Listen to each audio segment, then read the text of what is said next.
name is Nebuchadnezzar and I am here to talk about intercultural communication of Japan.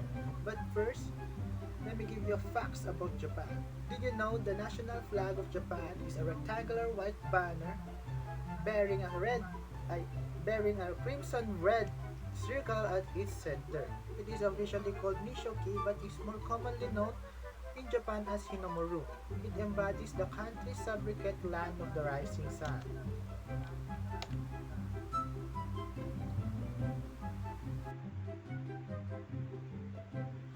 Japan is known for their traditional arts such as calligraphy and is the birthplace of sushi. More facts about Japan. Okay. Did you know over 2 billion mangas, Japanese comic book or graphic novel are being sold in Japan each year? Japan consists over 6,800 islands and have five main islands which are Hokkaido, Honshu, Shikoku, Kyushu, and Okinawa.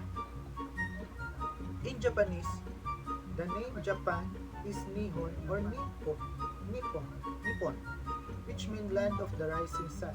It is once believed that Japan was the first country to see the sun rise in the east in the morning.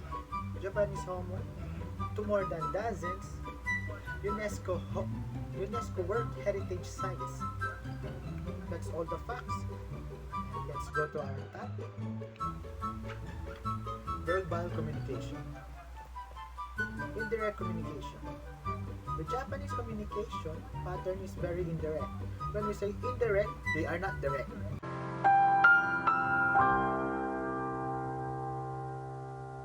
And far less verbose than what English speaking West is familiar with. Refusal. The cultural preoccupation with saving face and being polite means that the Japanese may wish to avoid giving a flat no or negative response. Japanese people are nice. Laughter. When communicating bad news, a Japanese person may smile and laugh to diffuse the uncomfortable situation. And in Japan, people may also cover their mouth when they giggles. It is rare to see a big laughter, in Japan. No. What? It is an etiquette to them.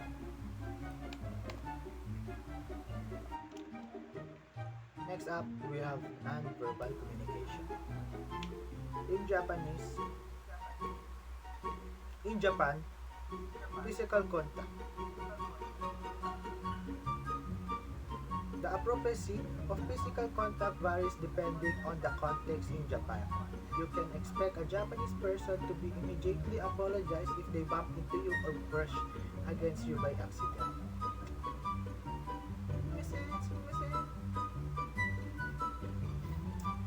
Eye contact. The Japanese avoid eye contact with a stranger and it is considered rude to stare.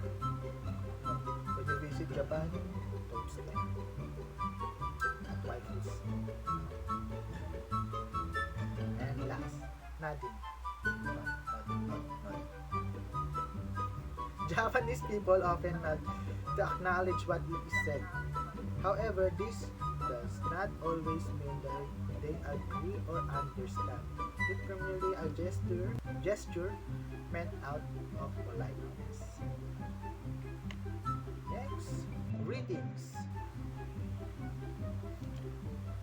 Use formal titles when addressing someone for the first time and do so until they permit you to do otherwise.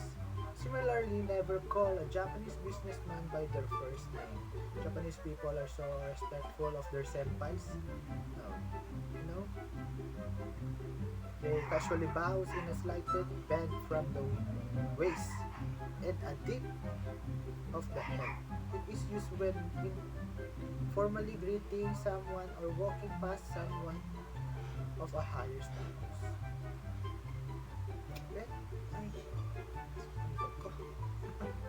Miss finest interaction involved a deeper bow, where the torso bent from the waist by about 30 degrees.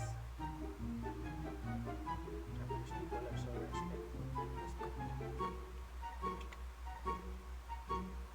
To hold the deepest, most polite bow expresses sincerest gratitude or apology. One lowers their torso to about 45 degrees when they apologize, or such angle for which the head would have to stretch upward to look into the face of another. To hold bow longer than another show respect or humility.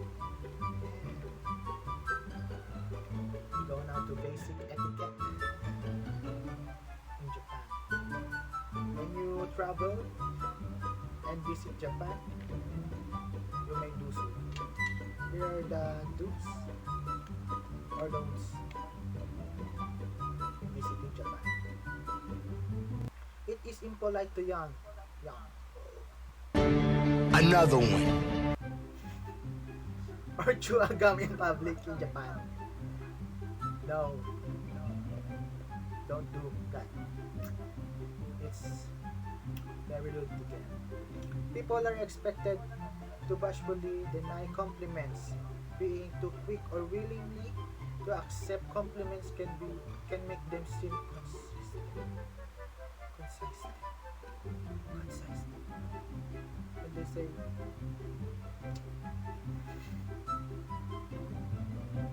it is polite to give a faint refusal or show slight hesitation before accepting an invitation or offering.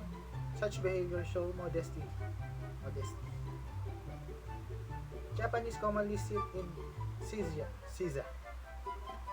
Ganun.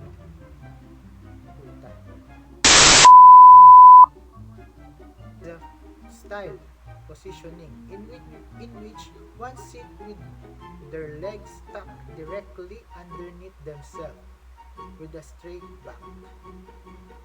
It is inappropriate for a woman to cross their legs, and men should only do so by crossing their knees or ankles. It is impolite to sit casually with the ankles resting the other. People who are sick are expected to wear face masks to prevent the spread of germs in the public places.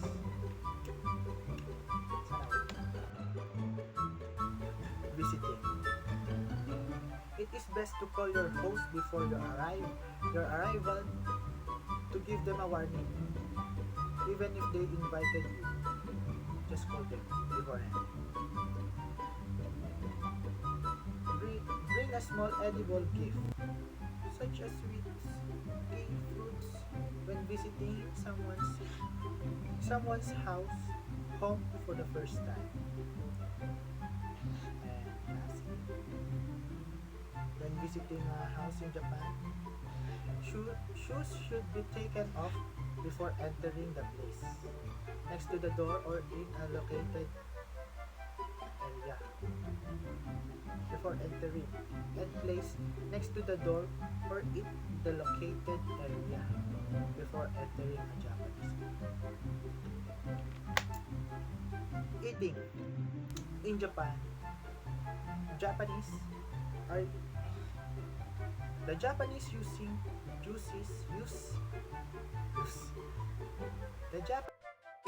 Have you ever had a dream that you want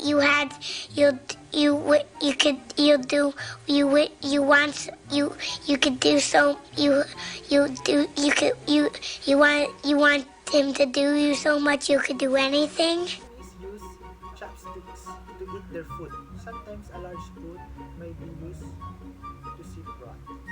Miso soup is served with most meals and often replace the purpose of drink. Buti pa sa kanya, essential ang miso soup. When eating a traditional meat, the blow Shit. Another one. Is held to the mouth to avoid bending down to reach the table. When eating the noodle, serve away. Loud serving may be rude in US, but in Japan it is considered rude not to serve. Gift giving. Pass a gift to the recipient with a both hand. A Japanese person may also receive or give a gift with a slight bow. Bow. Give are important in Japan as their equally and choice is reflective of the relationship two people have and the respect the giver wishes to show to the recipient. Food and drinks are appropriate gift for the most occasion. That's all. That's all. Thank you for watching and peace out. Bye.